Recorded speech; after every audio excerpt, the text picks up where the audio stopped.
Oh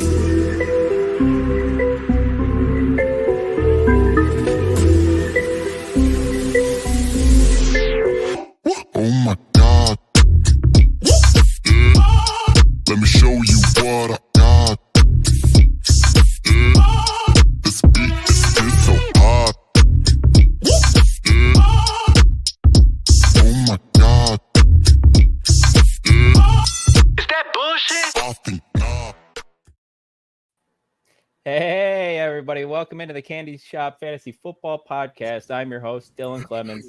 And today we are talking week 2 game previews, and helping me do so are my two co-hosts, the Mike and Ikes themselves, the candy to this shop. Can't even say it with the straight face. Michael Bland, Ike Body. Fellas, how you doing today after James Cook just goes bananas on Thursday Night Football? Were you playing him anywhere? Did you play him anywhere? Nope.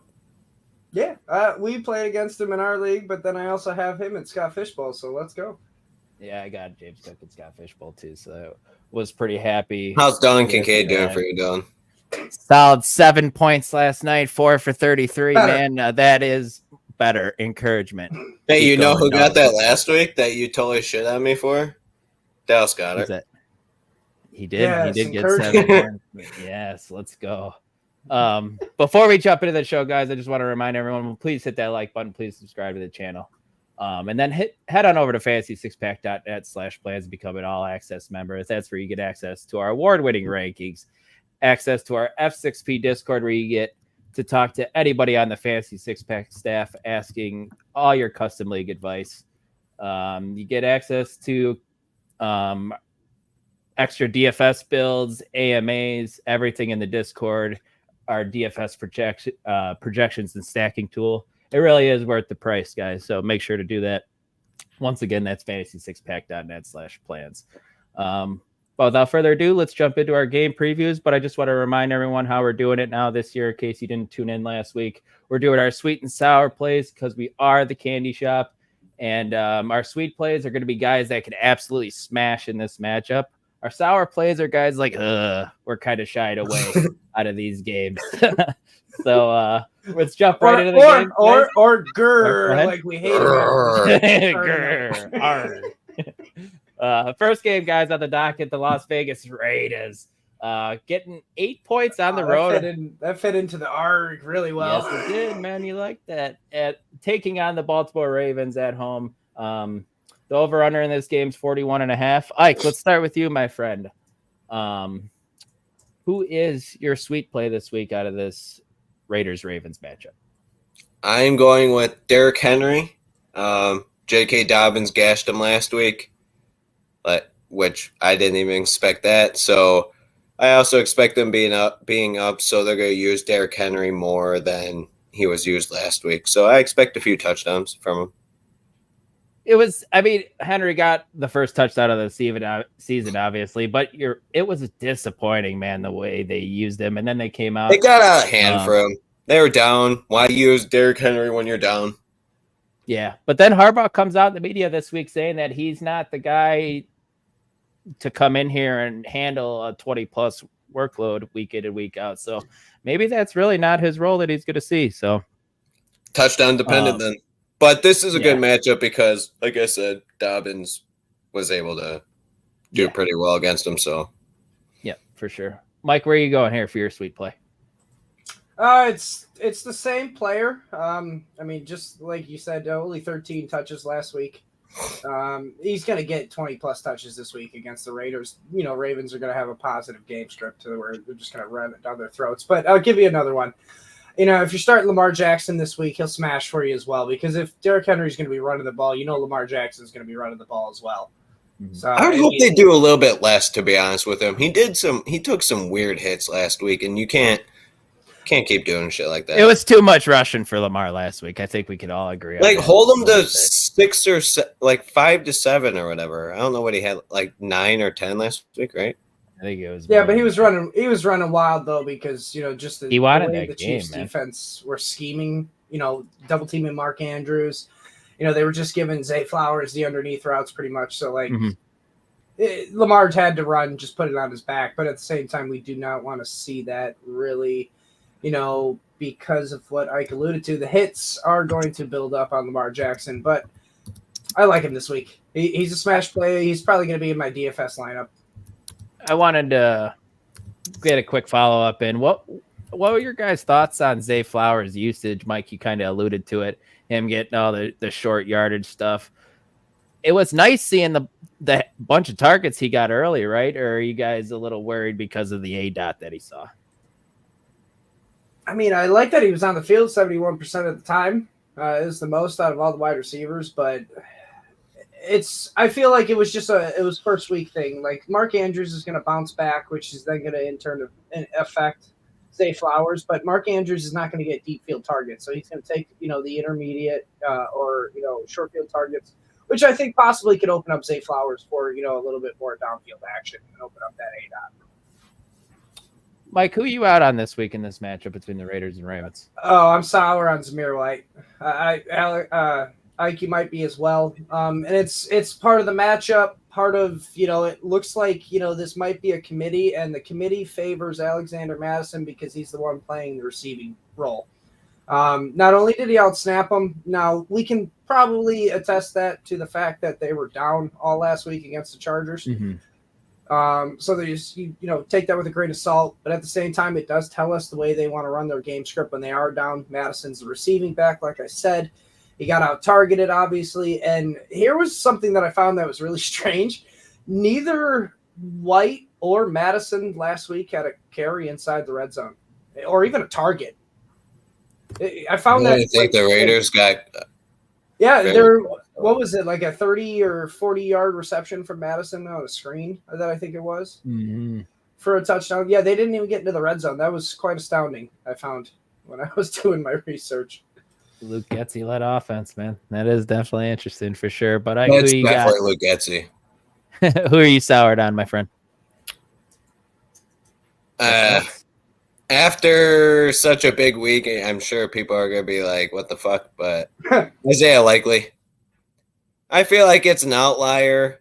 Mark Andrews is clearly the number one tight end. Just they had to use him because the offensive line was brutal. I don't expect the Raiders to be able to bring that much pressure. They got one.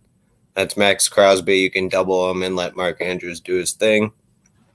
I also expect a bounce back from Mark Andrews. I don't expect 25-plus points from Isaiah Likely again. So don't be surprised if he scores under 10 points if you start him. It's not going to be a game where he has to do much either. Yeah, I get that part of it. Mark Andrews, the Chiefs just decided to take him completely out of the game. He was doubled the most that he's seen in a long time. He was used as blocker a lot too because Chris Jones was on that side most of the time. So they tried blocking him. It didn't work out very well, but no, definitely not. Before we move on to the next game, Albert's got a question for us. Zay Flowers or Jamison Williams full point PPR? Mike, we'll let you start here. Who do you got? Zay Flowers, Jamison Williams, full point PPR. I'm a big JMO guy, so I'm leaning more in the Jamison Williams. I know it's only 1 week, and I'm trying not to overreact, too much. Like I'm not starting Jamison Williams over, someone like ARSB or Drake London or any of those guys. But Zay Flowers is in that wide receiver 2 tier to where Jamison Williams showed what he could be, and if he can do that again, he's gonna pass Zay Flowers easily. Your thoughts? 9 targets. Nine targets last week. He was the first read on a lot of those too, man. It's weird how he was the most targeted and Amon-Ra was just basically not in the game plan. But decoy, yeah. Another instance where I think it might be another outlier I do expect Jamison Williams to be fine throughout the year, but 9 targets every week? Nah, probably not. I don't see that happening. Zay Flowers, though, is easily the number one target in that offense. I expect him to constantly, albeit low A-dot, still get the touches you would like to see.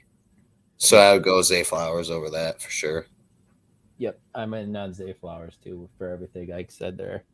Next game we got the Los Angeles Chargers, who are road favorites here, guys. minus 5 points, taking on the home team Carolina Panthers, who, let's be real, they probably don't have much of a home field advantage right now with the state of their franchise. Just an absolute disaster over there, and especially how they played after week 1 against the Saints. That was something. But Mike, we're going to start with you, pal. Who are you sweet on this week in this Chargers-Panthers matchup, and why is the answer J.K. Dobbins? Agreed. You read me like a book, and you know my answer because I love J.K. Dobbins. Everybody agrees.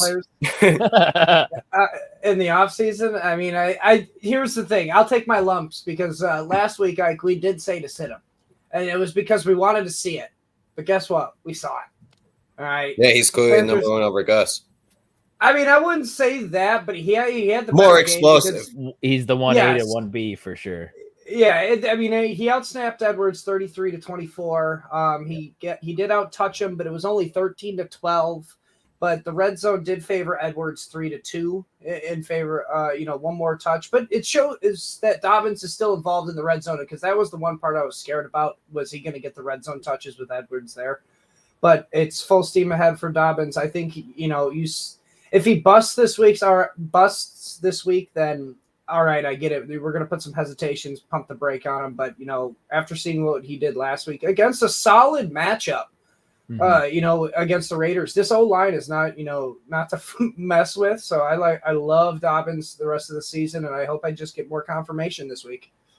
Plus, the Panthers gave up 180 rush yards to the Saints. So the matchup is so juicy, and they're Harbaugh and Roman are just going to want to just run it down their freaking throat. Poor Justin Herbert, man. His whole career, he just was like, I'm airing it out 40 times a game. And then it's like, all right, you're done. You're going to be now J.J. McCarthy throwing 20 times. He was also one of the most hit QBs, too. I bet he's loving the life now, not being the most hit. That's fair. I don't know, man. I thought you were going to say when you said poor Justin Herbert when Harbaugh was beating on him after the game. Oh my God, he did not like that at all. He was like, he's definitely caught him off guard. He's like, dude, what are you doing to me? Stop whacking me. Like, I think you agreed with Mike's sentiment on J.K. Dobbins. Who are you soured on in this Chargers-Panthers matchup? I feel like this is an easy one. Deontay Johnson. Nah, you stole it. He wasn't even the most targeted Panther wide receiver last week, which is weird. It was Xavier Leggett, maybe? Yep. It's nice. Yep. Yes. He also didn't even lead the team in catches or yards or even close to that. Also, Bryce Young still looks kind of bad. So until he shows more, I legit want nothing to do with him. Deontay also sat a little bit of the time too once they started getting it just absolutely smoked, and he did get 6 targets, which you like to see, but you don't really want to play anybody in this offense. If you ever just watching this game, you're not having any fun cheering. And he's always supposed to be the high targeted guy with high catches, but like a low ADOT. So it's like 8 for 90 yards, but he's not going to see that with Bryce Young. So you're going to see 3 for 30 yards instead. Mm-hmm. And he was never one to get much touchdowns either. So unfortunately, he could be a bust this year so far. Yeah. Mike, you said he stole your sour here, but so I'll just give you one follow-up. Yeah. Was there anything that interested you out of either of these wide receiver rooms that maybe you could keep an eye on? Like, does Josh Palmer excite you, what you saw? Maybe Quentin Johnston, Ladd McConkey, anybody from the Panthers or no? Not really from the Panthers. I mean, Adam Thielen did see the field more than Deontay Johnson, so that's but I mean, we can't trust it until we see Bryce Young do something with it. But it's Ladd McConkey. He's the, low-hanging fruit. Play. He did. And he's not going to be a high-volume play, but he's going to be a high-efficiency play. Yeah. All right. Not enough to start, though, so unless you're in deep leagues, that's something to think about. I am taking the Chargers -5. I don't care if Alan tries to talk me out of it on the Sunday show, Michael Plant. I'm all in on the Chargers. Panthers are bad, dude. Yeah. I don't think that's a hot take or anything there. No. The Panthers are going to get smacked around. So, Are the Panthers next game what you here, thought the Vikings were going to be this year? the Vikings are still going to stink too. They just played a worse team in week 1. The next game, guys, we got the New Orleans Saints, who are getting 6 points on the road, taking on the Dallas Cowboys, who look like they didn't skip a beat after all the offseason issues that they had going on, all the weird things. But Ike, let's start with you, my friend. Who is your sweet play out of this Dallas New Orleans matchup? I'm gonna go an easy one. It's now Alvin Kamara. If you have low RB choices, he should be the one you should start because Derek Carr should see a ton of pass rush. He is one known to check down, so Kamara is that check down guy. I can easily see 6 to 8 targets. Cowboys gave up 10 last week, so yeah, he should easily be an RB1 this week. Could win you a week if he can get in the end zone. Yeah, Kamara's a set it and forget it guy every single week in this offense. Mike, who are you in on this week out of this matchup? No, I mean, it's the same person. I mean, last week they didn't even need Kamara. They smashed the Panthers, and he still finished as RB6. So they're going to need Alvin Kamara this week. I mean, I think he's a guaranteed lock at top 5 RB this week. So, I mean, I think it's a set it and forget it week for Alvin Kamara. Yeah, definitely fair. And who are you sour on this week, Mike? Same. Oh, damn. I hope you say same. It is the same person. I think it is the same person. The way this, been going tonight. Chris Olave. Yes. I'd be sitting Chris Olave this week. I get it. They didn't need him, but at the same time, Rashid Shaheed still saw 5 targets. Chris Olave saw 2 last week. This is the 9th toughest matchup for wide receivers, through 1 week, 1 game sample size, but still 9th toughest. The one positive is he did play the most snaps for wide receivers, but I mean, sounds like Marvin Harrison, he was running cardio. Sounds like he's going to be king cardio this year. Another note, Trevon Diggs will be on Chris Olave. He is, I wouldn't say much taller than him, but he's a few inches taller than him. That's a big advantage. Great analysis. There's also the speed factor where Trevon Diggs can keep up with him in speed too as well. Pass rush will be constantly on Derek Carr. He won't have time to hit the deep shots with Olave is good at. It's more of a Taysom Hill, Kamara type game for the Saints. It's tough to sit a guy you probably drafted in 2nd or 3rd round, but it should happen probably. It's only if you got a sincerely better option, which most probably don't. For example, Gary's calling you bullshit, Ike. You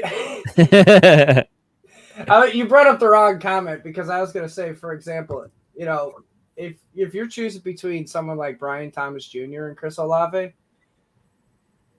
I'm still going Olave, I think, even though I think the trade value for Brian Thomas ESPN Jr. said Diggs was not shadowing. So he's going to guard Rashid Shaheed. Why would he do that? Why would you not eliminate him? He was the most targeted player last week for the Saints. All right, fine. Apparently Shaheed's better than Olave now. So no, I'm just bullshitting you. Guys, I wanted to agree with you about the Chris Olave over Brian Thomas, but man, you get another week from Brian Thomas, you're going to be starting players like Brian Thomas over Chris Olave if you have them. After 1 week, were you more encouraged or less encouraged about the Cowboys' backfield as a split between Dowdle and Zeke Elliott? I know, tough question there. Can we not start any of them? I mean, if you're desperate, you can. I mean, it's just who's going to get the touchdown, it seems like, because most Zeke of the yards will more than likely be the touchdown guy. Until we see Donald get more involved. But right now it's Zeke. It was, like a 60-40, I believe it was, as far as like the, split. But, Zeke is a veteran. He's going to start early in the season. And then once he ages out, it's probably going to be Donald coming in to save the day. Yeah, no, that's a fair thought there. Next game we got here, the Tampa Bay Buccaneers, who are getting 7.5 points on the road against a good Detroit Lions team, but that's a big number for Detroit to cover, guys. High Eddie over under really this wants one us to for answer his 51. question. Oh, the Kincaid one. You're gonna have to ask the resident Dalton Kincaid truther. He is I'm the at a only 6. one, Dylan. I'm at a 6, Eddie, right now. 7 is better than 2 after week 1. If he jumps up 5 more points, that's 12. We're looking at it right. No, man, the offense isn't moving at a high enough rate, in my opinion. It's James Cook or bust right now, really. And Khalil Shakir is the other guy. Yeah, they haven't needed him. And Josh Allen, what did he throw? 19 times last night? Yeah, somewhere around there. Yeah, one touchdown, 100 and some odd yards. But Eddie, it was good to see Kincaid get used instantly right away in the game. Yeah. He got used in the first 2 or 3 plays, so that was good to see. We do got another question here before we jump into that game. Dynasty PPR, would y'all trade Gibbs for Kyron and James Conner? Yes. Mike, we'll start with you. What are your thoughts? Yes. You can legit get 2 top 15 running backs for 1. Yeah, Kyron's around the same age as Jahmyr Gibbs, right? I'd assume. Probably pretty close. Sure. Same yeah. draft. Mike, you're muted. Not sure why. I'm just talking to myself. You know what I mean? I get it. Gibbs is so explosive, but you do have the workload guaranteed for Kyle Williams at this time. James Conner is, no, I wouldn't do it personally because James Conner is guaranteed to miss games. You always tell me you can't predict injuries. Come on! You want me to literally look up his last 4 seasons? It's literally do it right now. We got the time. Here's something else, man.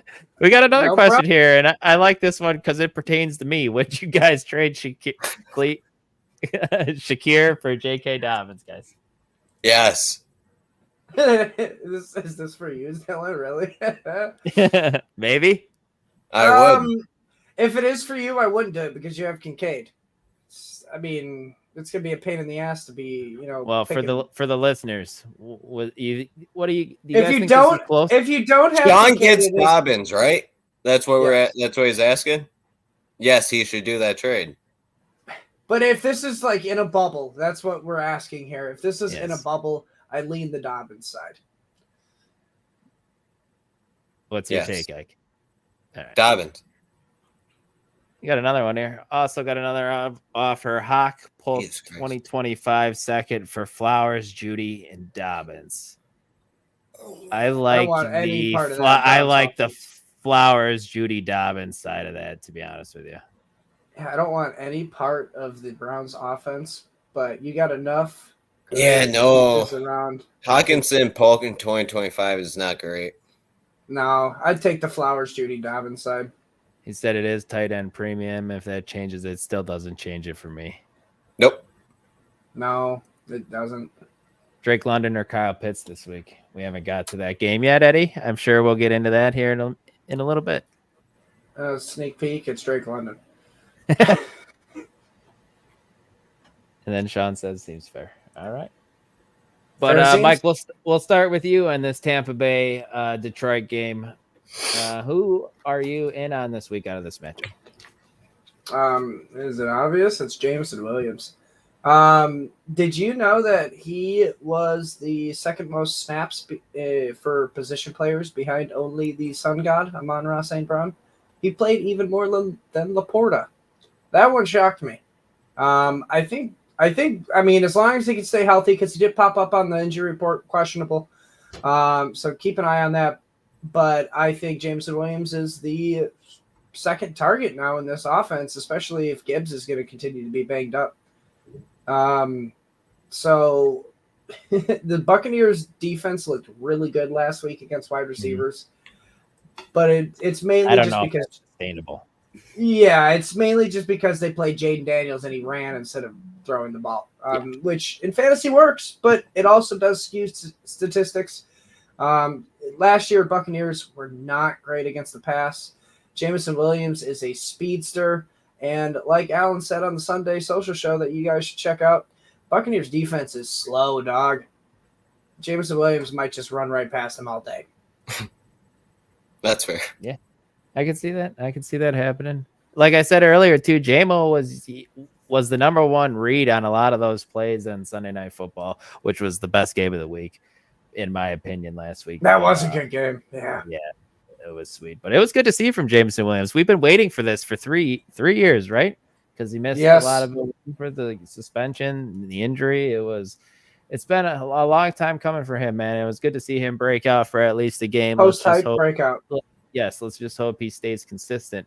Ike, what are your thoughts here? Who are you in on this week out of this matchup? I like the Jameson one, but I'm going Baker. I think he should be starting in most of your teams. He looked really good last week.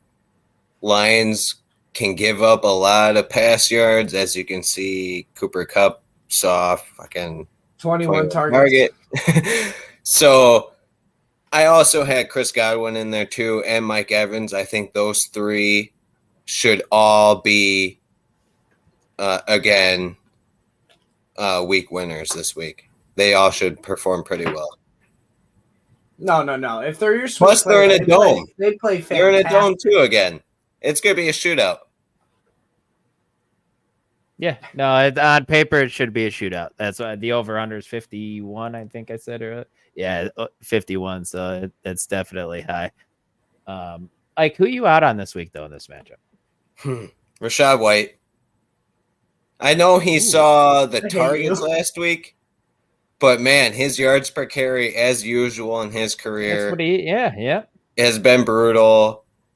The Lions should be able to stop him again on the run, like they did Kyron Williams. They did also give up targets to Kyron Williams, not as much, but still, I don't expect Rachaad White to be able to do as much. Yeah, no, that's totally fair. The usage with Bucky Irvin last week too, and he looks good, man. He might be the better running back, more explosive. Yeah, for sure. I mean, Rachaad White doubled his snaps though. It was 45-20 for Bucky. But Mike, who you out on this week out of this matchup? It's the same person, but I'll take it from a different perspective here. Last week, Kyron Williams had an all right day because he, got a touchdown. He fell into the end zone. Yeah, but he had a total of 54 yards on 21 touches against the Lions defense. So right now, currently, the Lions have allowed a total of 16 fantasy points just through 1 week to running backs. That's the seventh least.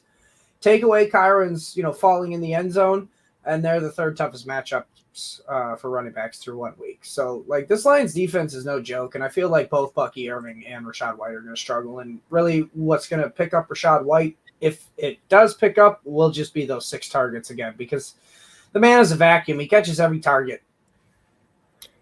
Again, though, it could be a shootout. So, to be honest, I don't think you should be benching most of these players unless obviously you're benching K-Dot and shit like that, but Baker should be starting, Jared Goff should be starting, the running back should be starting.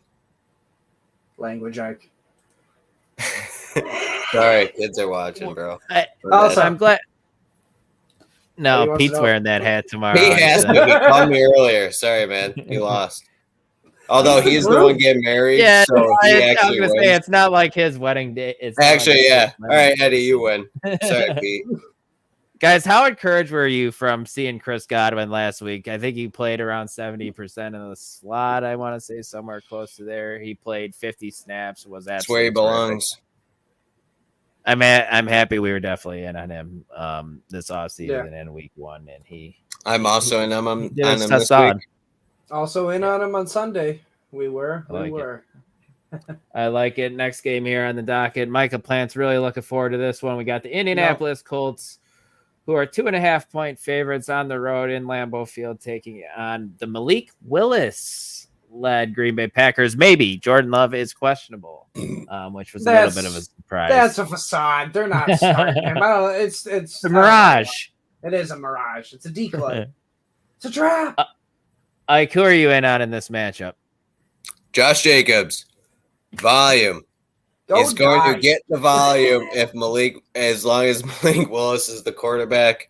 No. Expect This is- 20 gonna- plus No. The guy who claimed all off season that Caleb Williams is the king of the North does not get the right to select the Packers play-up as a sweep player.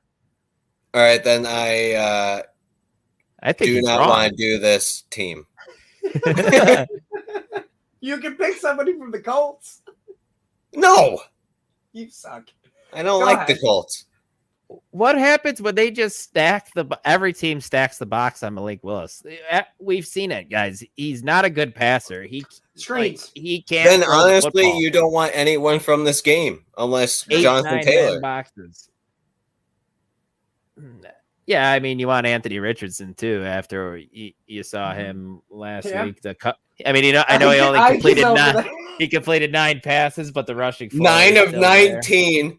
The only reason he fucking scored any points is because he has the biggest arm I've ever seen in my life. He sent that thing. I was gonna say you were sitting next to me on the couch. You're like, "Oh my god, that was awesome." It was a cool play, but it still doesn't prove to me that he can be an NFL quarterback for the rest of his career. No. Your whole argument against him was he couldn't stay healthy. Now it's not. No, now that he's healthy, he can't throw the ball. Now that he's healthy after one game, come on. That's my funny. sweet player is Josh Jacobs too. I mean, Colts allowed Joe Mixon to finish as an RB2 last week with 26.8 fantasy points. Jacobs played 73% of the snaps and saw 19 opportunities, which is just rushes and targets. I'm pushing back. Plus, you get the combination with the Love injury. It's going to be an ugly, grinded out, volume based play. He's gonna get I think he gets more targets. He gets more targets. He's gonna get 18 carries for 43 yards, man, and they're never That's gonna totally be in the fine. red He's zone. gonna fall in the end zone and No, catch he's 8 not. of 6 targets. I hate He's it, going to man. get probably 8 Six targets. targets. I agree with that. Dude, they just paid the man. You know what the one thing we really didn't have when, we had a QB injury in Green Bay was a bell cow back that you could just lean on. Aaron Jones is not that. All right, but you could do that with Josh Jacobs. I feel like that's the whole reason they brought him in here. 30 touches. They're not And going he to have the looked ball all that right enough, last guys, to have 30 touches. They're not going to have If the they ball do, enough.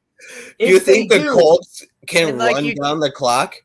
You compared The only you way the compared- Colts can score is within seconds.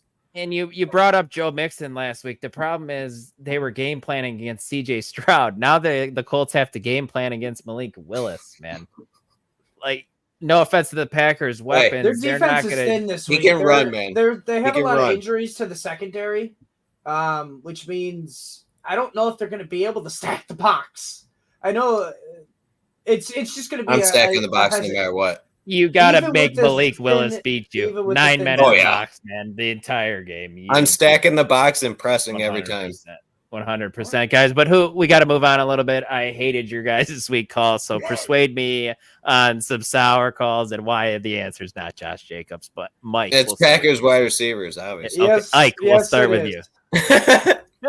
It's the Well, same we agree answer. again, so Every Good, receiver for the Packers, sit them on your bench this week. yeah. There's no reason Reed- you should start him. Reed was a questionable flex play. I think you can but- still start him. But now that he's popped up on the injury report, you combine that with it. I think that's a tiebreaker. If you got a better option out there, start him. I mean, I like Jaden Reed because they do everything they can to manufacture him touches. Yeah, we talked about that. He is the one guy like like short, quick passes. He's always the first read. It seems like a lot of the time. So he's okay. Maybe he gets me 10 times. What's he gonna do with those manufactured touches? moving forward. If you want any Green Bay Packer other than Jacobs, he's the guy. I mean, it's week 1. It's a little hard to say that, especially when you got the Love injury. I don't know if you could trust any of the receivers at all. Like, the only player with this Love injury that you can trust, I think, is Jacobs, just because he's guaranteed at least 15 plus touches a game, probably 20 with the Love injury. That injury doesn't affect me at all. I know it doesn't, because you have the king of the North, who can't get over 100 passing yards. Just you We got to wait. start sick question here, Just you guys. wait. Mark Andrews, Isaiah Likely, Swift, Lazard, Wandale. Jesus 12 Christ, targets, that's a shit Robinson. show. I think it's Mark Andrews. It is Mark Andrews. It's definitely not Lazard. That could be basically just removed completely.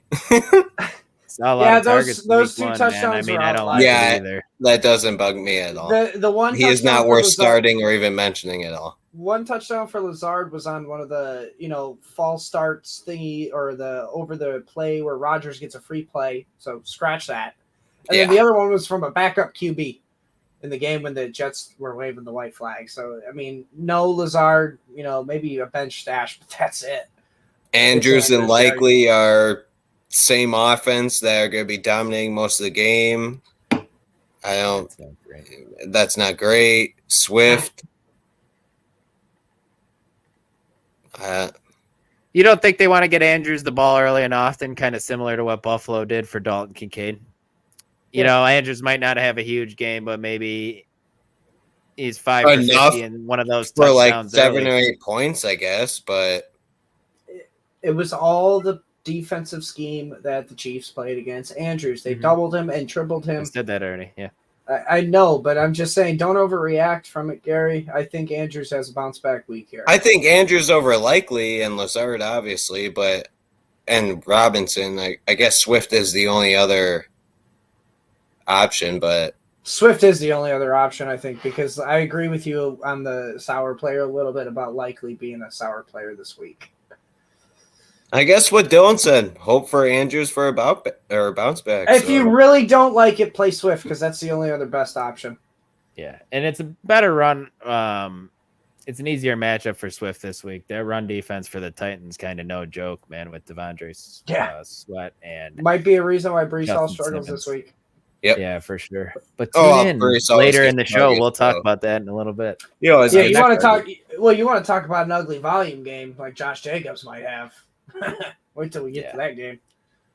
Next game, guys, we got Cleveland Browns getting 3 points on the road, taking on the Jacksonville Jaguars, coming off a tough loss to the Dolphins last week. On the over-unders 41.5. Mike, I think it's your turn here. Let's start with you. Who is your sweet play in this matchup? Here you go, Jerome Ford. He saw 6 to 7 targets last week. He's obviously involved with Nick Chubb out. He should see most of the red zone touches, most of the carries, most of the targets out of the backfield. It's just volume based for sure. Yeah, that's all. I don't like it. I don't. Oh no, definitely not. Offense. You're going with Jerome Ford too here, Mike? No, my sweet player is probably somebody you wouldn't expect, but it's Trevor Lawrence. Myles Garrett is questionable this week. There was a last-minute pop-up. I didn't think he fully participated in practice today. You got to practice on Fridays to play the game. Watson is going to turn the ball over. It's like the easiest bet to make. He's going to turn the ball over. Lawrence is going to get good field position. Here's a cool little, nugget I got. Wide receivers for the Cowboys scored 39.1 points last week against the Browns. You know how many CD he had? 13.6.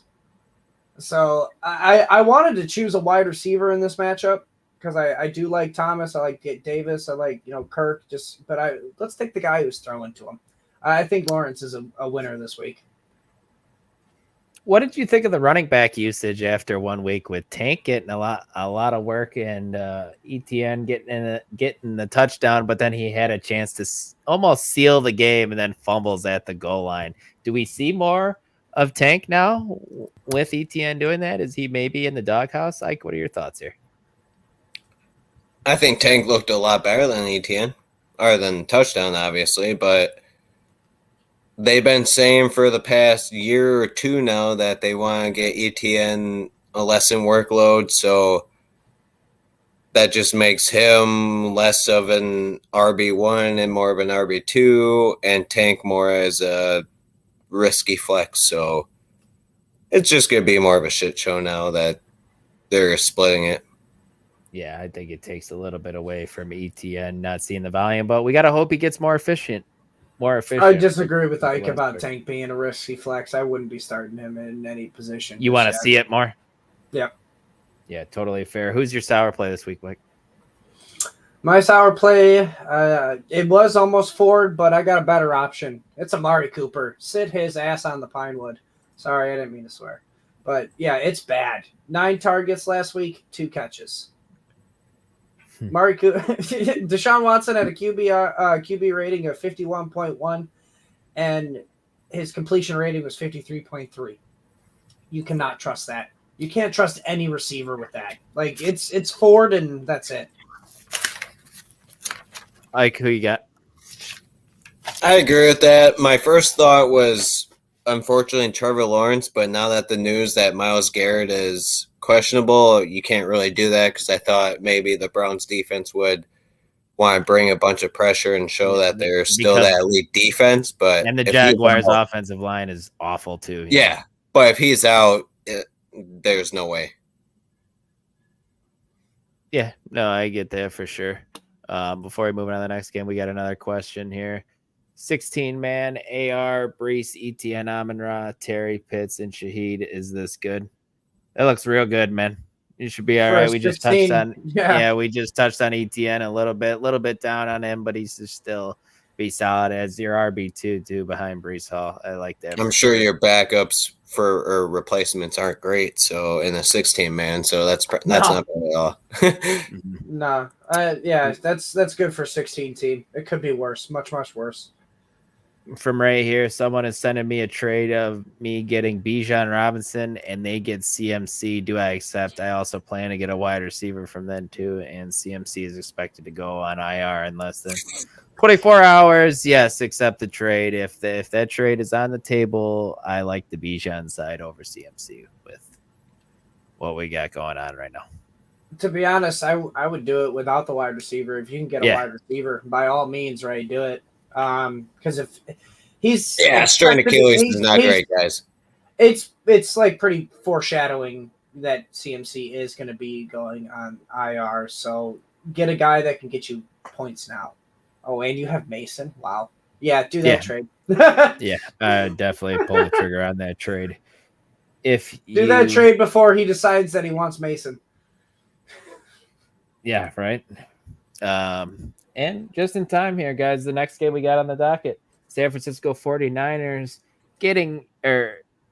they are favored by 5 points on the road in Minnesota, taking on the Vikings. Ike, we'll start with you.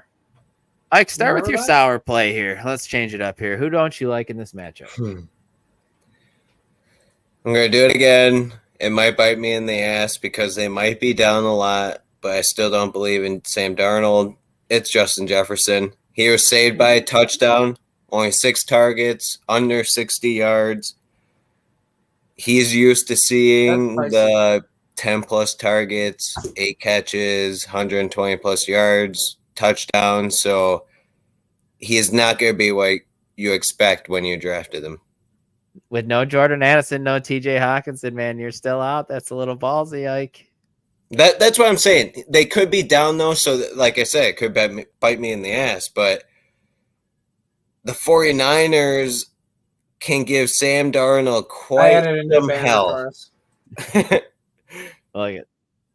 Makes me want some chilies, though, with the jalapenos right there. Do you have Chris Robin on Facebook? I have him on Facebook, and he posted the old school baby back ribs chili video. Man, that was a classic. That was nostalgia. Shout out to Chili's. Chili's is awesome. Chili's, you ever want to sponsor the show, hit us up, man. We love some Chili's here.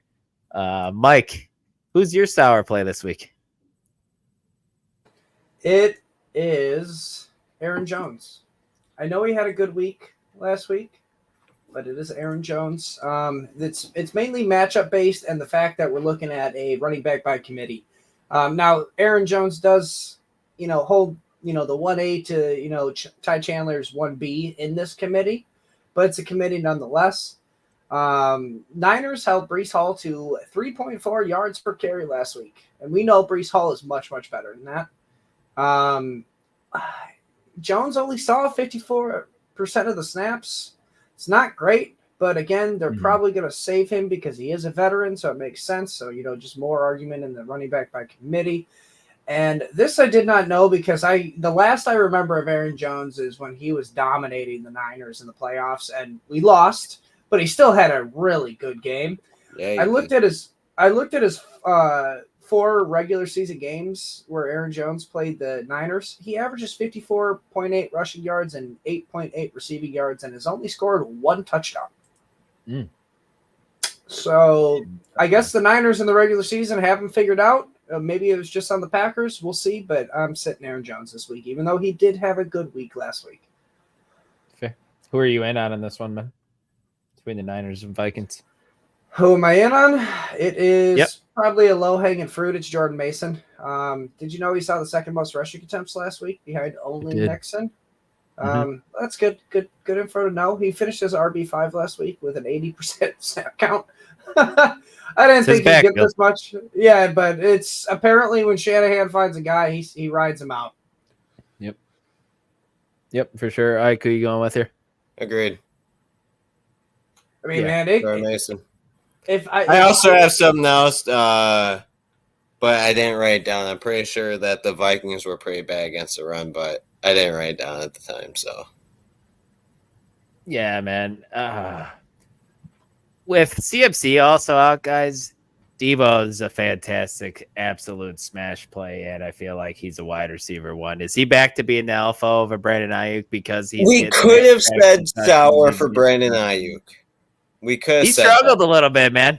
He had a couple balls I bet you he wish he could have back, and if he was, it's just hard to do that because he's such a good route runner. Yeah, and he was getting open still, even being a little rusty. But man, you got to make plays when they're there. And he had a ball in the end zone that he definitely should have caught. But yeah, it was. If you're a Debo Samuel owner, you're definitely thrilled with the usage you saw out of him in game 1 for sure. I heard Peyton Manning flipped out on Manning cast when he saw he did that ball. You waited all year to get paid. You got paid, and you drop a ball in the end zone. Purdy's so good, by the way, guys. I can't believe people keep. No, here's the thing. He's not athletically gifted, but yeah, he's a good processor. You don't have to be athletically gifted to be great.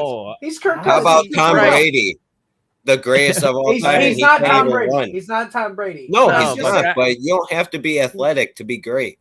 I know, but I'm just saying, like he's Kirk Cousins reincarnate. I think, but he is so much better than Kirk Cousins. He moves better than Kirky too. Kyle Shanahan wants Kirk Cousins. The whole he has wanted Kirk Cousins. Probably not anymore.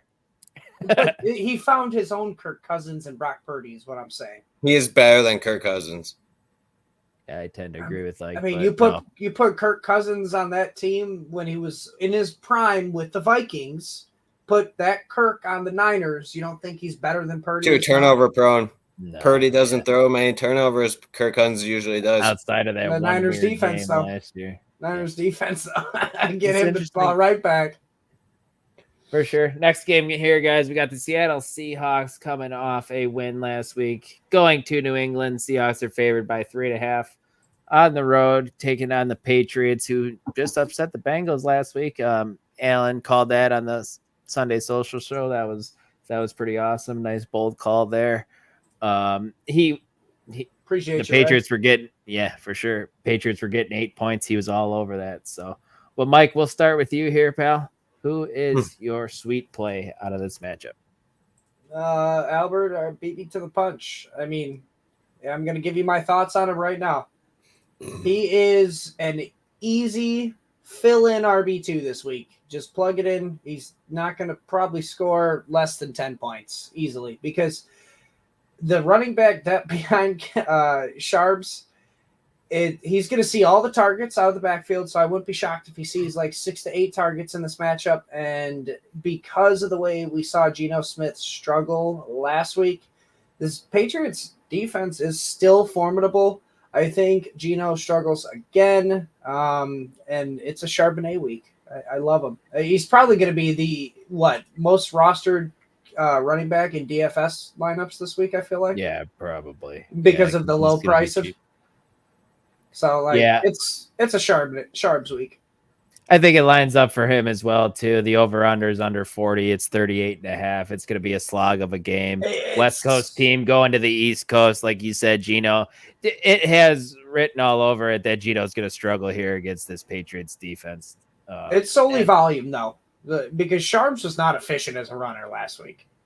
So, I mean, he's got to get better as a runner. And if it's really the receptions, I think that'll vault him into having this rock-solid RB2 week. Mike, are you in on Sharps this week, or who are you in on? Sharps. Yeah, no, that's definitely fair. Definitely fair. Who are you soured on this week, though, Mike?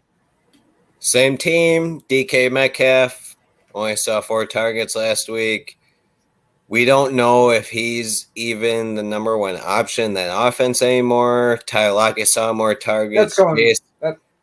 JSN is starting to ascend, even though he saw less targets than DK. I don't know. It's not looking great for him. Gino will never be the one to throw 40, 50 times plus a game. So you're not seeing much volume from DK. He's going to have to score for him to be relevant.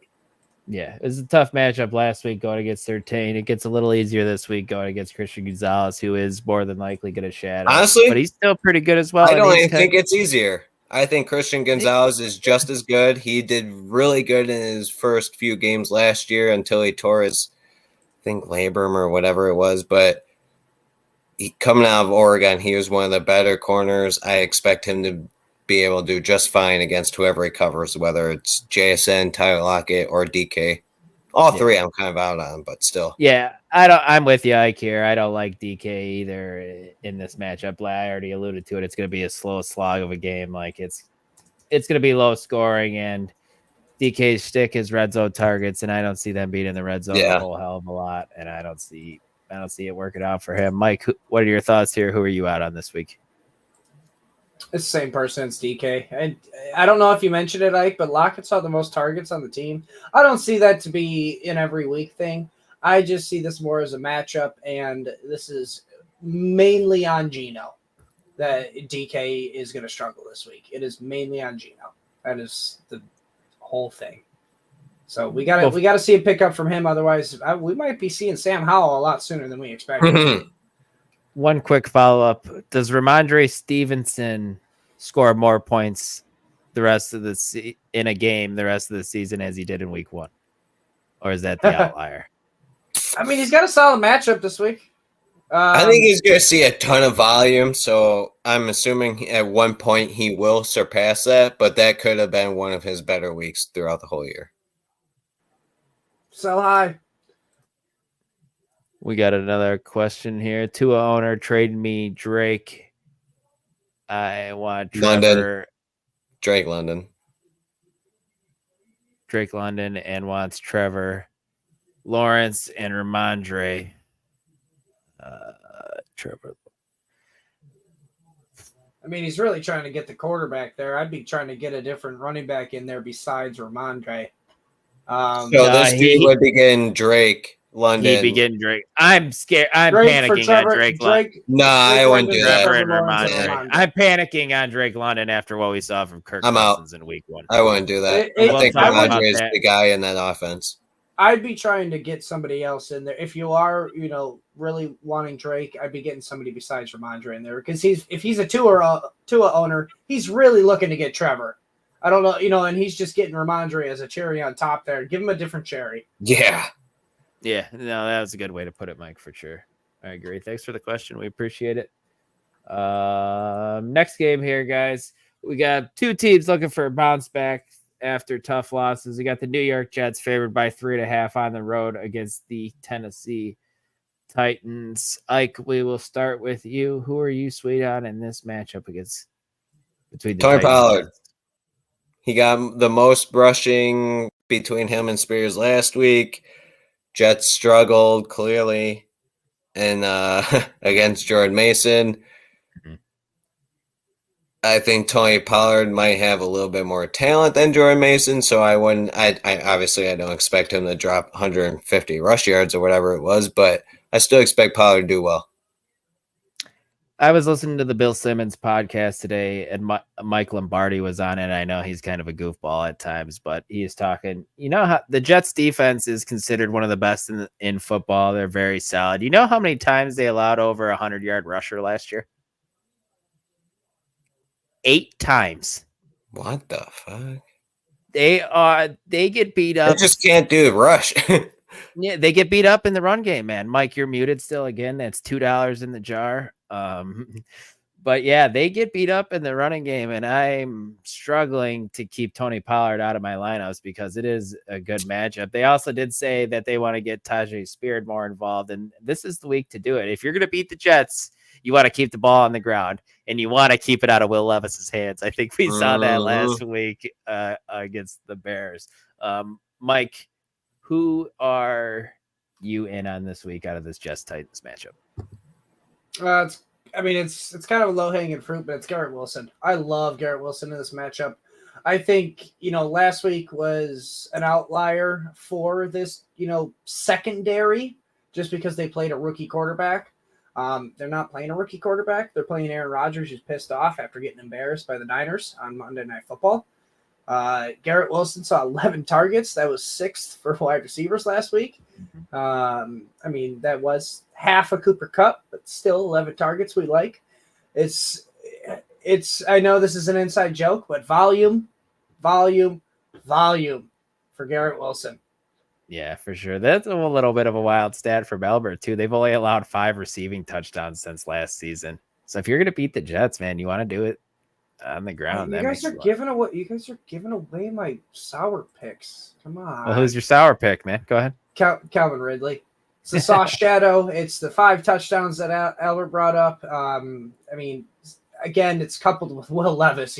He got 3 catches on 7 targets. I just don't trust Levis against this defense. If they are going to somehow pull out a victory here, it's going to be on the ground. I'm with you there, man. Not in this matchup. Not the matchup. Ike shaking his head. Yes, you agree. So you're out on Ridley. You're out on DeAndre Hopkins. Everybody in this passing attack. Except for Pollard. Yeah. Fair enough. We got a couple more questions here. Bowers are likely this week. Ooh. 2 trendy names after decent starts. Give me. We already did the Raiders. I'm pretty sure they play a tough team, don't they? The Ravens, yeah, it's same. They play. They're playing each other. Yeah, they're playing each other. I still lean Bowers in this one. I lean Bowers. They're going to be down. I really they're going to be think down likely was too, an ideally. outlier. I think it's Bowers as well. I think that's the right answer here.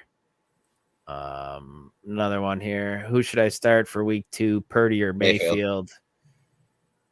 Yeah, that one's Mayfield.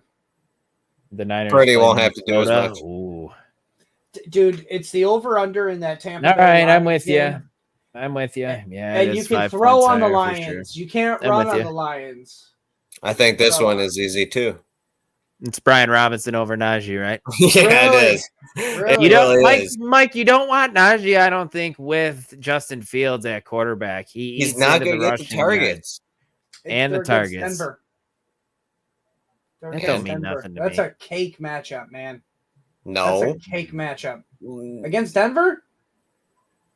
Dude, Kenneth Washington gets the Giants. Too, yeah, Ken Walker was an RB whatever matchup. Because he was able to rush the ball. Najee can't rush the ball that well. That's not true. That's not true at all. What?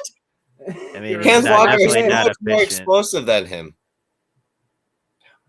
You're going Najee though, Mike? I'm going Najee in that one. Okay, we got to keep this train moving here. I got another one. Rashad White, Tony Pollard, Monty Mason Stevenson just picked 2. Already played Achane. No good play. It's not Rashad White. Yep. Man, I'm struggling with this too. I don't know who to start between Pollard and Monty in a league. It's Jordan. But out of these guys, you don't like Rashad White, Ike, but it's got shootout written all over it. He's a pass catching running back, so that's what makes it different type of offense. I feel like if they're going to go short, it's going to be Godwin. Again, White, well, he saw a decent amount of targets last week too, so I get it. I would still go. I'm going to go Tony Pollard, Jordan Mason here, actually, is where I. But Monty's still sitting there too. I like it. Give me Pollard Mason. That's where I'm gonna go. Monty I like Mason. it. Yeah. Yep, for sure. And then this was to the Bowers likely this week. He said, if it sways your choice, I'm looking for highest upside with Josh Allen had a dud and I projected to lose. Yeah, then you definitely want to swing on upside with Bowers. Likely, I mean, he probably had his best game of the season last week. Let's be real. I like the Raiders trailing on this. Bowers might get more involved there because of that. Like we're alluded to, maybe the Ravens don't need likely this week. And maybe they get Mark Andrews involved after a disappointing first week, and that's all everyone's been talking about. So maybe they want to shut everybody up. Appreciate you, man. Thank you. Yeah. Great question, by the way. Thanks for subbing. Next game here we got on the docket. We got the New York Giants, who are getting a point and a half on the road against Jaden Daniels and the Washington Commanders. Michael Plant, we'll start with you.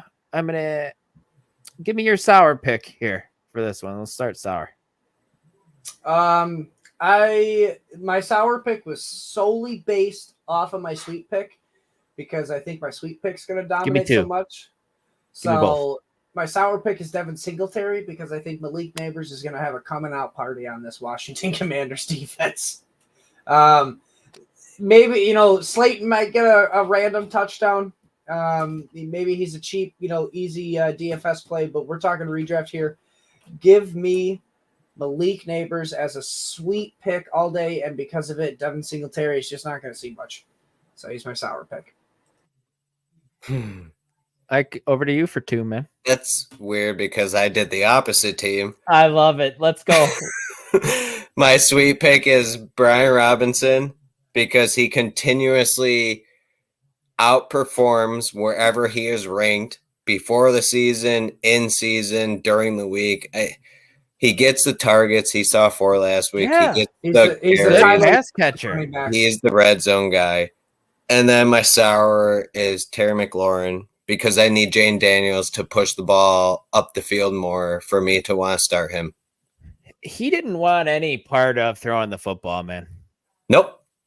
Last week. And Terry McLaurin's thing is deep passes, deep routes, and stuff like that. And right now, doesn't like Jane Daniels want anything to do with it. It's more of the dump off to Eckler and Robinson. They saw 7 targets combined. And then maybe he'll take the 1 or 2 deep shots that might connect every week. Two things. It's a shame. We thought McLaurin would be something, it's week 1. But right don't over exaggerate. It's week 1. He can still develop into a passer. Look what Jordan Love did last year. He started off terrible the first. But right now, it's not great. Giants were able to hold Justin Jefferson under 60 yards. So even the number 1 pick in Caleb Williams didn't look good. It's okay. No, none of the rookies look good. It's okay. It's just week 1. I think that's what I say. It's going to get better. It's still early. It's not going to be good. Yeah, you got to wait a week. I'm sure you have a better option than Terry McLaurin. At least I hope. If not, Terry McLaurin and Christian Watson. Terry McLaurin, obviously, because Christian Watson's going to get very little. All right, then I'll open it up. Terry McLaurin or Jaden Reed? Jaden Reed. I think he'll get a few pop plays because the quarterback situation is so weird. I still go Terry in that one. Yeah. Nope. Yeah, just missed because he was overthrown. Shocker. Yeah, Elias, I think we were more talking about quarterbacks there, but yeah, you're right. Rookie QBs. Bo Nix was terrible too. Yeah, Daniels was good for fantasy, but like we said, he was not a good. Daniels did not look good, Elias. He looked good. He looked good running. Dude, 2 notes. He tighten your chin strap, man. Stop having your helmet go flying. And get down. Smaller helmet. Get down. Figure it out, man. Looking at the afternoon games, guys. We got the Los Angeles Rams who are getting a point on the road, taking on the Arizona Cardinals. Ike, we'll start with you. Give me your sweet pick here in this Rams-Cardinals matchup. I'll go Kyron. I think the volume is there. He saw some targets last week, I think 3 or 4. Saw some carries. I think it'll be a little bit easier to get some yards against the Cardinals. Plus, they probably won't have to do too much. Cardinals are not the greatest team. So that's what I'm leaning. Another pick, again, which I did last week, is James Conner. He'll be highly target or he'll get a lot of volume too. So, yeah, I think an easy one, and Mike might already say this too, is Cooper Kupp. I didn't want to say it because everybody knows. He looks healthy. He's separating. He can do whatever he wants. He's going to see the volume whop at 20 targets or whatever it was last week. The guy is back with the Puka Nacua injury. I'm curious to see what happens with DeMarcus Robinson too. When Nacua was out last year, when everyone was banged up, DeMarcus Robinson was a top 20 wide receiver. So I wonder if he slides back in that role. But this Rams offense is also interesting because the offensive line is so banged up right now and so bad. He also got out targeted by Tyler Johnson when Puka went out. Yep, and you got to worry about the rookie Jordan Wigginton too. So it's interesting. I'm curious to see how it plays out this week without a full game from Nacua. He's worth a pickup, I think. Yeah, no, I used the number one waiver claim on him as I was an owner of Puka. So, but Mike, who are you in on this week out of this matchup? I could probably put this up here. It's Colby Parkinson. Give me all the Colby Parkinson I can get this week. He saw 5 targets last week with Puka. All right. Now, I don't think Cooper Kupp's going to get 21 targets again, so let's make it more realistic. 15, even though that's kind of extreme for a wide receiver, but that's realistic for Cooper Kupp. Take 6 of those targets away. I mean, I still think DeMarcus Robinson will get his, but give me Colby Parkinson for a tight end position that sucks so far. All right, I like that call, man. Who you saw on? This one, this might be a spicy take, also kind of. I'm not sour on anybody in this matchup. I love this matchup. I think James Conner, you can make a case for. I don't think Marvin Harrison is going to have as bad of a game. Like, you can only go up from 1 catch for 4 yards. And the Rams got thrown all over by the Lions and Jared Goff. Kyler Murray can accomplish this. Like, Kyler Murray's whole issue. Like, I even think Kyler Murray's a great play in this game because Kyler Murray always struggled against the Rams because Aaron Donald got in his head. He's gone. I think this is a great matchup for everyone. I'm starting everyone from this matchup, if I can get my hands on them. Yeah, for sure. I like that. Ike, what are your thoughts here? I don't really have a full-on sour pick, but if I was forced to pick one, I would. You are forced to pick one. That's the show. I would do the one that struggled the most last week, and it's Marvin Harrison. He looks slow. There's a lot of stats out lately where they showed him in the very, very low tier. I don't expect that to continue, but still right now it's frustrating to see that. And plus the news that Kyler's saying that I'm not forced to throw the ball to this guy is also not great either. So. Weird comment by Kyler. Why is he always got to be doing super weird? Playing Call of Duty, saying weird stuff, running around. I'm going to actually defend that because you can take that from the point of view of that he is calling out the offensive coordinator, telling him to get Marvin Harrison more involved. You know what I mean? We talk about first reads in the offense. Maybe he wasn't first. Marvin Harrison wasn't the first reads in the offense. Maybe Kyler Murray is telling the offensive coordinator, hey, we do need to get him more involved. Passive aggressively, because Kyler Murray is a millennial and he definitely is passive aggressive. The script, you're right. Yeah, I hear you for sure. The next game here, guys, we got the Cincinnati Bengals getting 6 points on the road against the Kansas City Chiefs. It's not Burrowhead anymore, or what? Getting 6 points on the road? What's going on here? Mike, what are your thoughts here? Who are you in on this matchup? I mean, Dylan, I'm not – if you bet more than I do, but I'd be taking that 6 points for the Bengals. I like it too, man. I think this is bounce back Burrow week. He is my sweet player.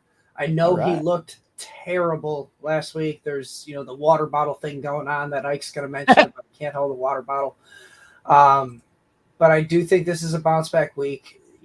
Burrow's human like the rest of us. All right, he has a rivalry with Mahomes and the Chiefs. He's 3-1 against them in his career. All right, now in his career, he's averaged 313 passing yards and 2.3 touchdowns in those 4 games. So I mean, T. Higgins is ruled out, so that doesn't help. I was really hoping that T. Higgins would, most likely be in this because that would definitely help his case. But I still like a bounce back week against the Chiefs in Arrowhead. I like it. Ike, thoughts? He basically stole all my stuff. I'm also high on Burrow. It is weird. I've had a wrist injury, so I'm sure some people like Gary who are watching have also had a wrist injury, and Dylan yourself, where when you start feeling something in your wrist, you start clenching your hand a little bit because you feel something. So it's not great that he's doing that. But against the Chiefs, he always seems to find it, other than the playoffs, except for that one game. But he's 3-1, and against the Chiefs, he is averaging 25 fantasy points per game. That's great for a fantasy quarterback in this day and age. So, yeah, you got to start him. Yeah, for sure. If you had to choose someone that you're out on this week, who would it be, man?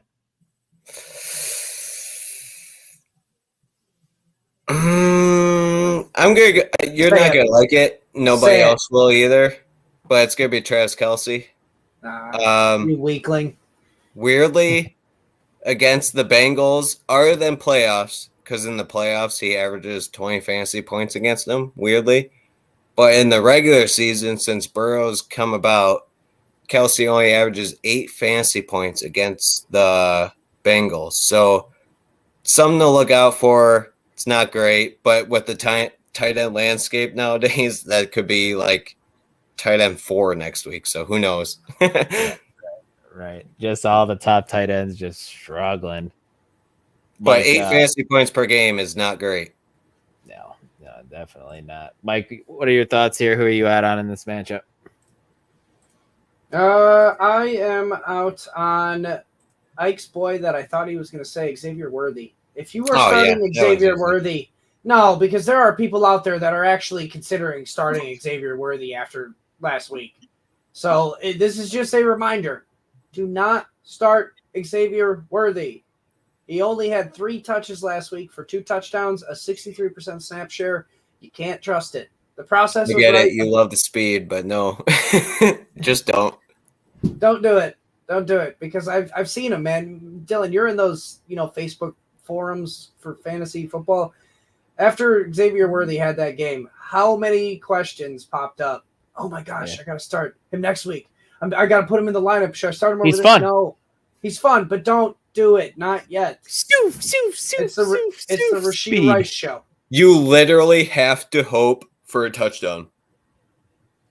That's it. There's no way he's seeing more than 5-6 targets. Mike, you said it best, though. It's the Rashee Rice show. I thought for sure that he was going to be one of your guys' sweet picks. The dude's awesome.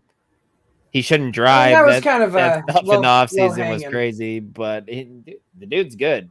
Set it and forget it type of guy. He's the 1B to Kelsey's 1A at this point. So not anymore. Might even be the 1A. It's switched. It's switched. Yeah, totally fair if you guys want to go out on a limb and say that. Next game here, just another stinker.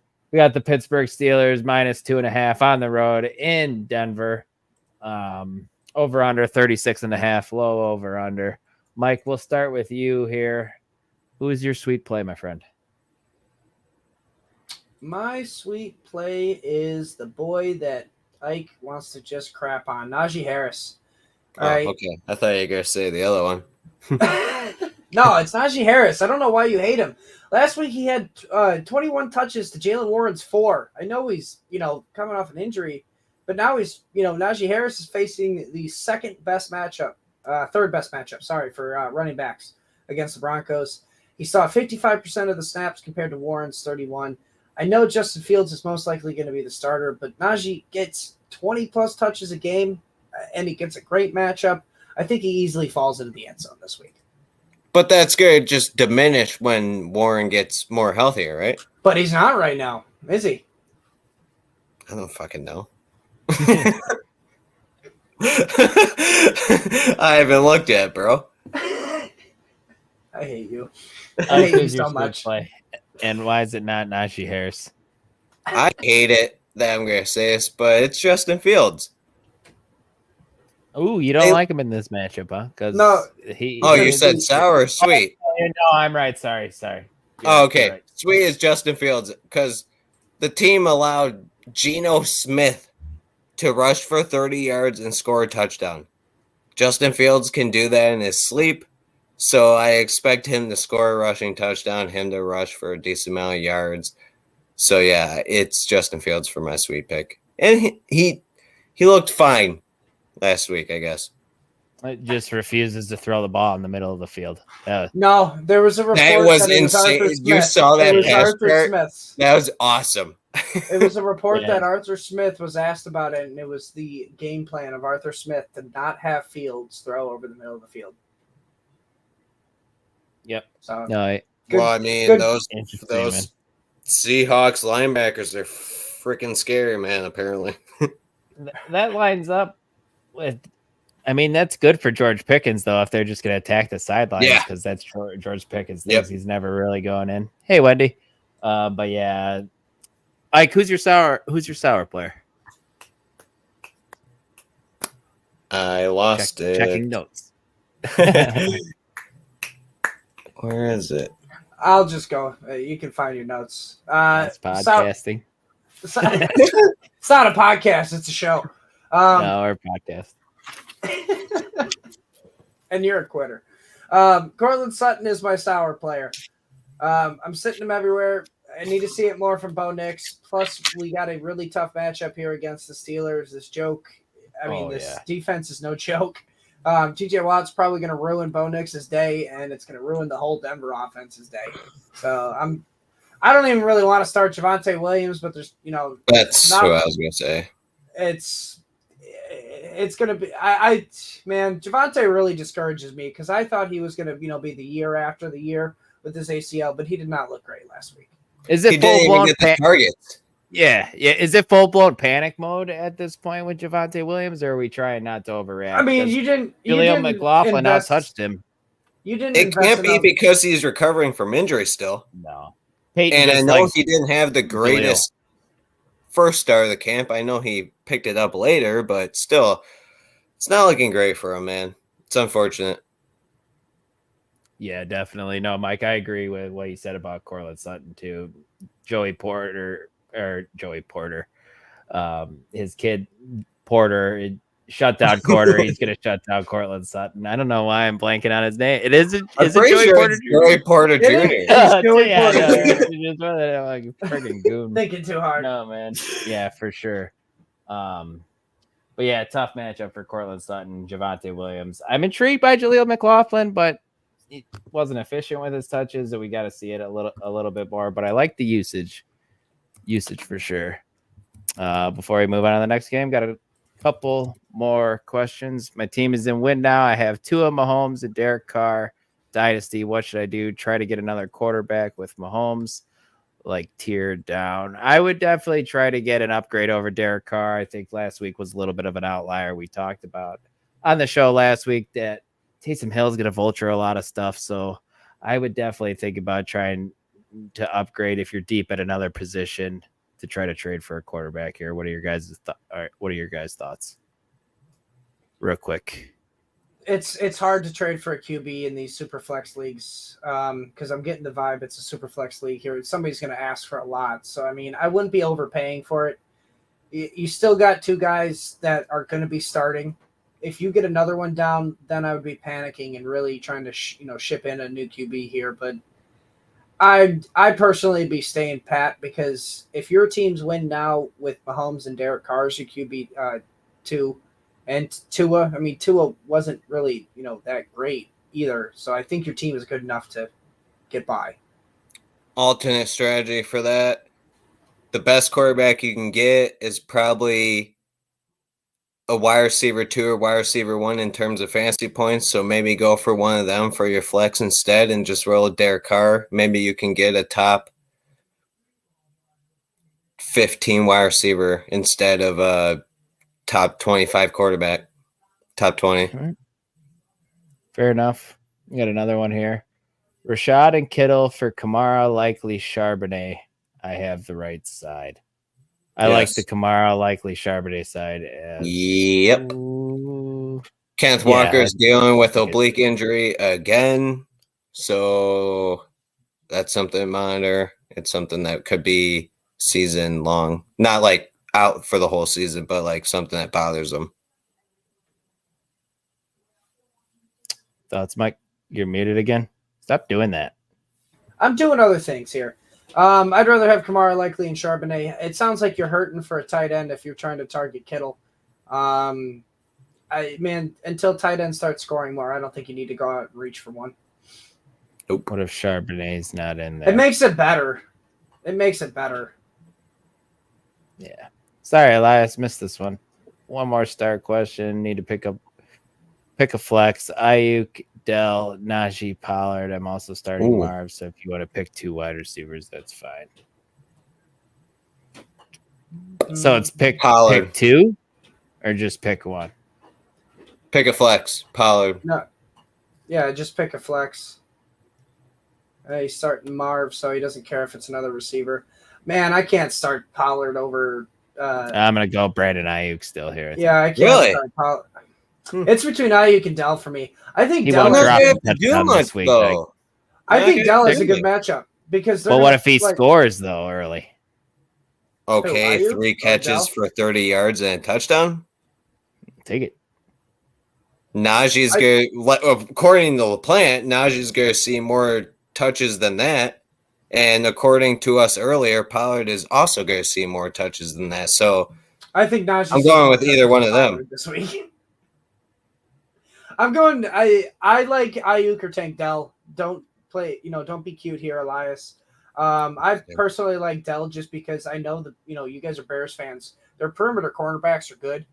I think they could be taken advantage of in the slot, which is where Tank Dell is going to be. So I think this is going to be a Tank Dell week, personally. Just kind of weird that you contradicted yourself because you said Najee was going to have a really good week, and you would pick Ayuk and Dell over them.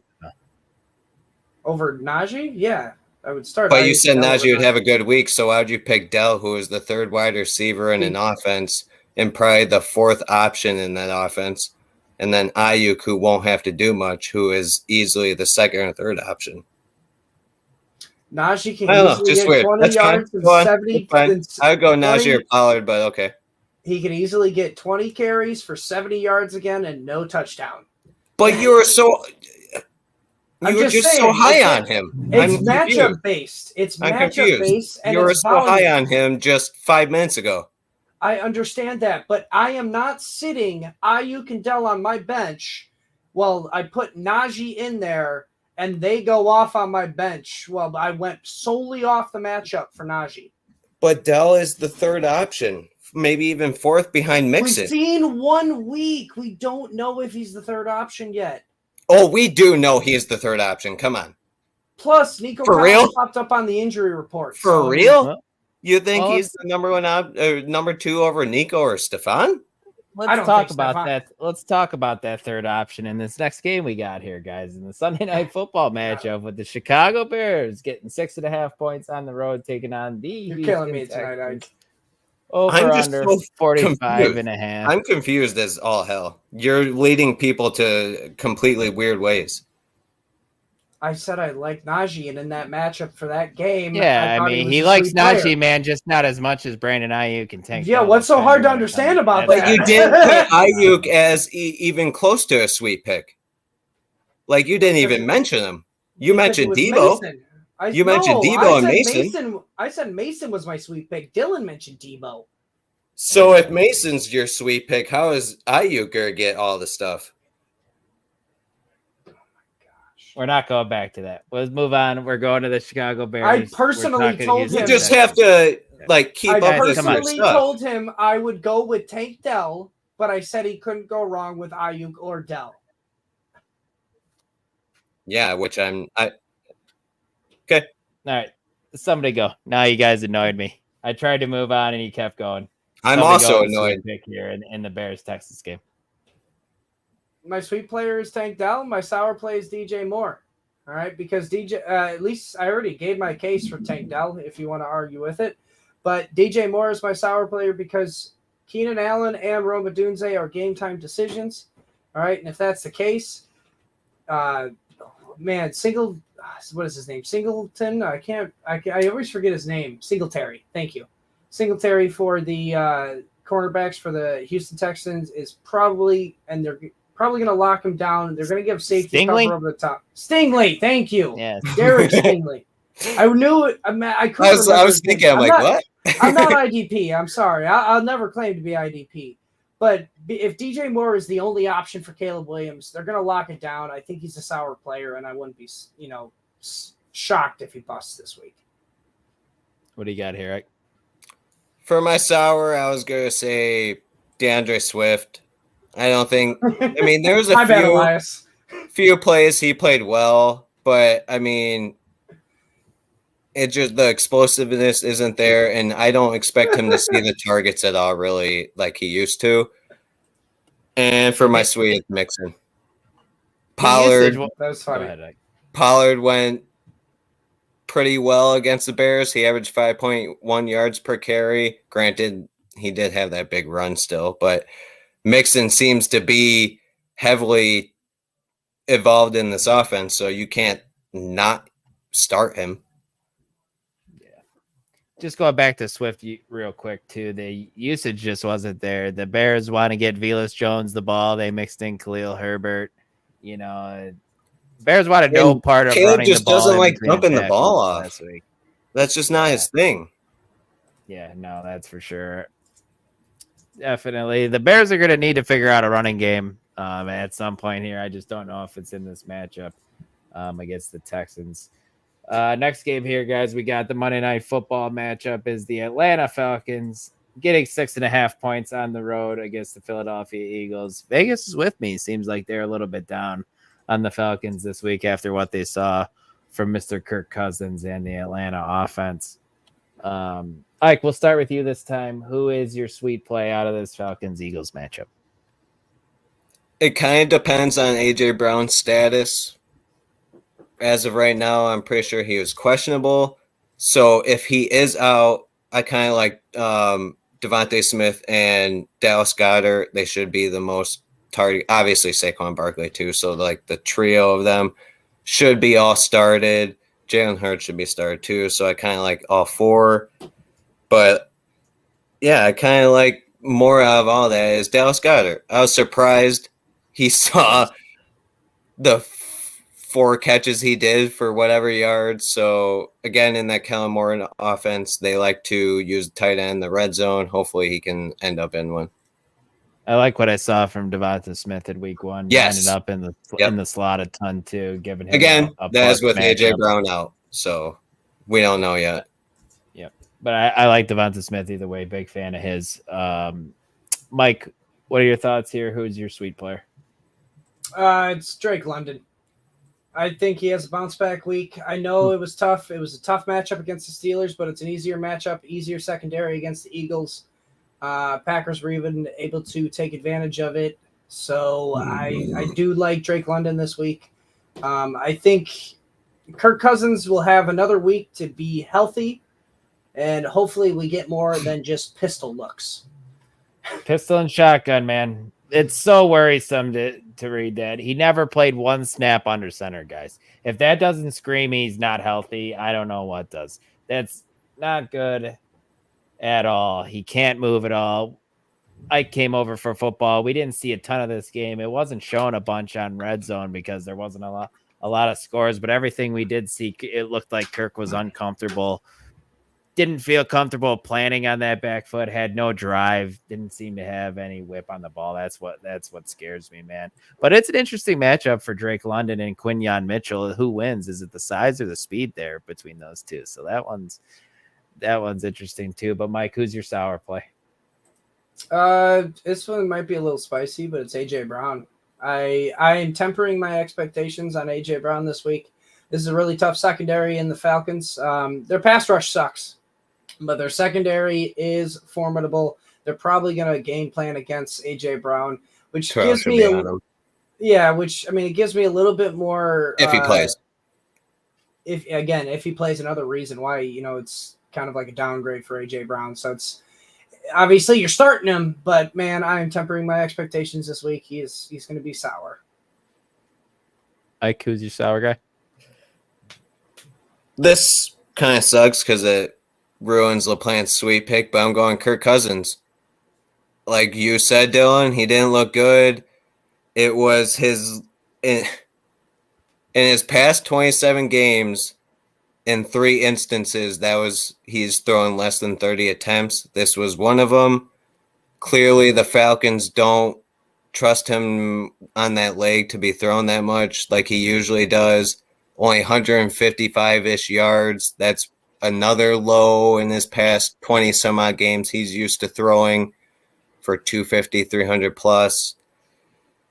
He doesn't look like himself. He looks more of a statue than we even thought he was before. So hopefully he turns it around for this offense and for himself. But as of right now, I can't trust him to start in Superflex either.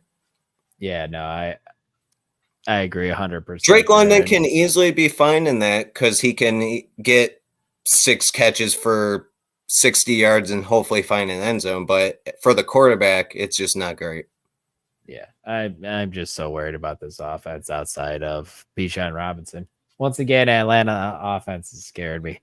Not great. They got one more question before we get out of here. Got a trade sent to me. They offered me Pacheco and Puka for Jerome Ford and George Pickens. Reluctant because Ford got 100% of the Browns' goal-to-goal carries and had 7 targets week 1. Getting Pacheco and Puka for Jerome Ford and George Pickens. Ooh. Man, that one's tough. You're upgrading at running back, and you are upgrading at wide receiver, I think, because Puka, he's on IR. I think this is going to be an injury that's just going to linger the whole I would year. like to know what his other team is. Like, can he afford to get rid of Pacheco? Like, what's his other running back? No, I No, think, they offered him. He's got 4. Okay, so Yep. So I would do this. what because are I his think other you're wide upgrading. receivers then that he can afford to take Puka for IR for 3 weeks? Yeah, that would help to know. Like, because they said Puka might miss more than just the 4 weeks that he's on IR. There's no guarantee he. So comes it'd be back Pickens and who else? I think I stay put actually here. I think I go Jerome Ford and George Pickens, to be honest with you. I think I lean that side. But I do agree. I kind of would like to know who his starting wide receiver would be while he waits for Puka to come back. That would be helpful for sure. Said other RBs are James Cook, ETN, and Dobbins. You don't really need if those are your RBs, you don't need to trade for. You don't really need Jerome Ford. It's more for George Pickens then. So I'm assuming his wide receivers aren't great. No, he has Jerome Ford and George Pickens. Like he would be getting Pacheco and Puka. You're goofy. How many beers do you have tonight, man? You're yelling at Michael Platt over here. You can't read. Yeah, those aren't great. Tyreek Hill and DJ Moore. Oh no, with the context of your running backs and your wide receivers, I'd stay pat. Stay pat on that one. Yeah, I think we can clean sweep that. Is he staying pat with Jerome Ford and George Pickens? You're not even going to dignify me with a response, or I thought he was pretending to be frozen. I guess it's fine. Right on. You gotta know. Yeah, you don't need to. Don't invest in Puka. Don't invest in Puka with what you have at depth. Ooh, Steve snuck in a question here, right? At those wide receivers aren't great though. They're so hit and miss right now. Yeah, but then he's going to trade away George Pickens for another hit and miss. Yeah. Star one in the flex. Mason, Ford, Amari Cooper. It's Jordan Mason. For me. It's Jordan Mason. So much fun. Yeah. Easily. Yes. Lock it and forget it, Steve. He's not winning it. I don't think not enough games. I don't think we'll see Penix until I don't know. The Falcons are out of it. I don't know if it'll be it. I think I'd pick a rookie wide receiver over Michael Penix. Caleb Williams, 80 yards a game. Yeah, I was gonna say, you think Caleb Williams is still the favorite? After 1 week, it's probably Jaden Daniels. I'm sure Caleb is still the favorite, but yeah. No, it's still after Caleb, 1 week. but it got closer. Yeah, after 1 week, Jaden Daniels probably got to lead it. But all right, guys, that wraps up the show for tonight. I want to thank everyone for listening. We really do appreciate it. If you haven't already, smash that like button on your way out. Please subscribe to the channel if you're not already. And I just want to remind everybody, Michael Platt and I really, really take pride in the Sunday show that we started here at Fantasy Six Pack, and it's a great show, the Sunday Social. We talk betting with Alan Sandage, starting at 10:30 Eastern time. Then Joe Bond, who's the top 5 ranker consistently in the industry, he comes on and talks rankings disputes. Then for an hour, we talk start sit with myself, Michael Plant, and Jordan Schultz. And then, guys, I truly believe we have a few of the best DFS guys in the business with Detroit Beastie, Chris Robin, and Keith Fleming talking DFS lineups for the last hour of the show. It truly is one of the best shows out there to watch. Great stuff there. So make sure to check it out on Sunday. We start at, what did I say, Mike? 10:30 Eastern time, right? Eastern time, Central time. Yeah, man. Now? No, I struggle with the time zones. You know how it is. But as long as I'm not missing anything, you guys are good to get out of here. Yeah, I think it's good to close it out. I'm so glad to be out here. Appreciate you guys listening. We'll talk to you next Friday. But until then, the Katie Shop is closed. See you later, everybody. Bye.